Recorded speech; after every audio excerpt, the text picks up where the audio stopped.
Kada razmišljamo o vitaminu C, obično prvo pomislimo na limun ili naranđu. No jeste li svjesni da postoje namirnice koje često imamo kod kuće, a sadrže i do 3 puta više vitamina C od limuna? Prva na popisu je kivi, koji ima čak dvostruko više vitamina C od limuna. Kivi je nevjerojatno zdrava voćka, niska kalorijama, a bogata vitaminima.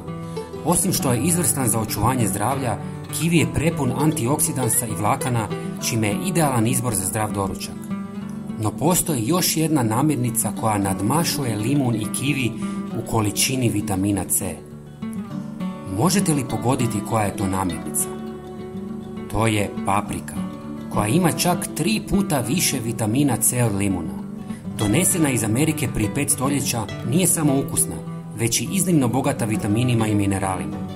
Njezina nutritivna vrijednost ostaje netaknuta čak i zamrzavanjem, a količina vitamina C ostaje jednaka kao u svježem stanju.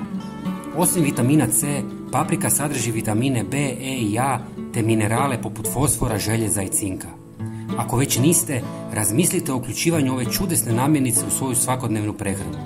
Dragi prijatelji, svakodnevno vam pružamo nove korisne savjete i bili bismo zahvalni da se pretplatite na naš kanal.